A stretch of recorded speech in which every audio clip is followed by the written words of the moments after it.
আগামীকাল শুক্রবার ঐতিহাসিক মহান মে দিবস, বিশ্ব স্বীকৃত আন্তর্জাতিক শ্রমিক দিবস।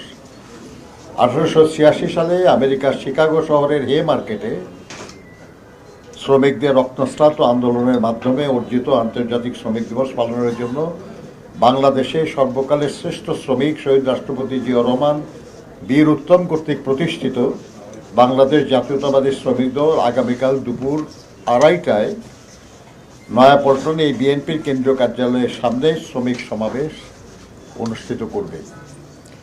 এ বিষয়ে শ্রমিক দলের পক্ষ থেকে সরকারের সংশ্লিষ্ট কর্তৃপক্ষকে জানানো হয়েছে, তাদের সম্মতি নেওয়া হয়েছে। প্রিয় সাংবাদিক বন্ধুগণ, বাংলাদেশের ব্যুরো অফ স্ট্যাটিস্টিক্সের রিপোর্ট অনুযায়ী এদেশের 12 কোটিরও বেশি ভোটারের মধ্যে 7,35,00,000 মতো শ্রমজীবী কর্মজীবী মানুষ।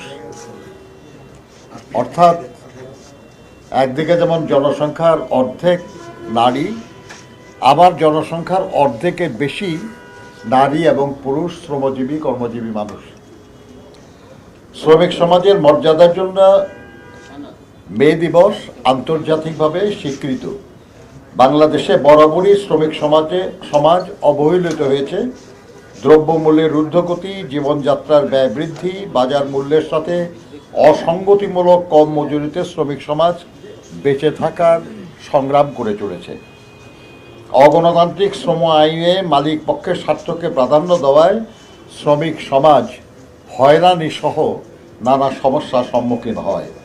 বিগত ফ্যাসিস্ট আমলে শ্রমিকদের সংগঠিত হওয়া ও অবাধ ট্রেড ইউনিয়ন অধিকার থেকে দূরে ঠেলে দেওয়া হয়েছিল। অত্যাবশ্যকীয় পরিষেবা বিল 2023-এর মাধ্যমে শ্রমিক কর্মচারীদের দাবি উত্থাপনের অধিকারকে আইন করে বন্ধ করে দেওয়া হয়েছিল। সাংবাদিক বন্ধুগণ, ফ্যাসিস্ট আমলে 2023 সালের 28 অক্টোবর ঢাকার মহাসমাবেশের প্রাক্কালে সমাবেশ আন্দোলনকে নস্যাৎ করার অংশ হিসাবে হাজার হাজার বিএনপি ও শ্রমিক দলের নেতা কর্মীদের গ্রেপ্তার করা হয়েছিল। ওই সময় কারাবন্দী শ্রমিক দল নেতা ফজলুর রহমান কাজলের হাতে হ্যান্ডকাপ, পায়ে ডান্ডা বেরি পড়া অবস্থায় হাসপাতালের বারান্দায় ফ্লোরে বিনা চিকিৎসায় হত্যা করা হয়েছে। মজুরি বৃদ্ধির আন্দোলনে 4 জন গার্মেন্টস শ্রমিক আঞ্জুয়ারা খাতুন, রাসেল হাওলাদার, জালাল উদ্দিন ও মোহাম্মদ ইমরানকে আওয়ামী সন্ত্রাসী ও পুলিশরা গুলি করে হত্যা করেছিল।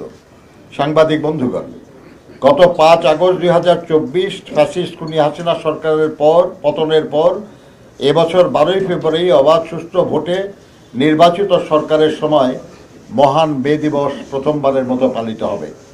বৈষম্য বিরোধী ছাত্র জনতার অভ্যুত্থানে অগণিত শ্রমিকের আত্মদান ফ্যাসিস্টের পতন ত্বরান্বিত করেছে। বাংলাদেশ জাতীয়তাবাদী শ্রমিক দলের 71 জন নেতা কর্মী এই লড়াইয়ে নিহত হয়েছে। 30 জন রিক্সা শ্রমিক, অসংখ্য নাম না জানা অজানা ভাসমান শ্রমিক বৈষম্য বিরোধী ছাত্র শ্রমিক জনতার অভ্যুত্থানে শহীদ হয়েছেন।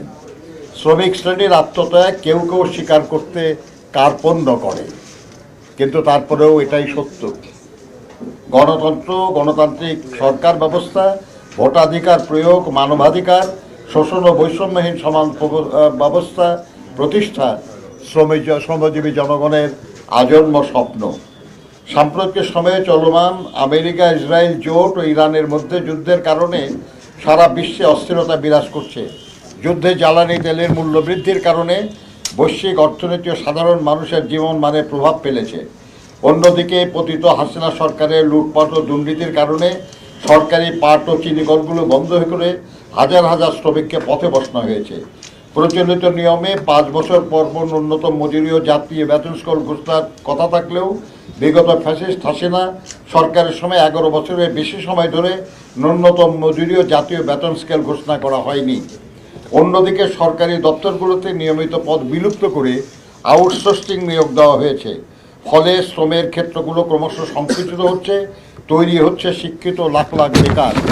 অন্যদিকে বৈদেশিক মুদ্রা অর্জনকারী সোনালী আঁশ, পাটের খাতের উৎপাদন ও বিপণন বন্ধ।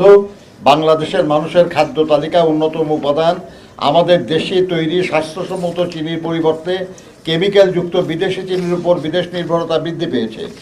দেশ হারাচ্ছে শ্রমজীবী মানুষের কষ্টার্জিত বৈদেশিক মুদ্রা।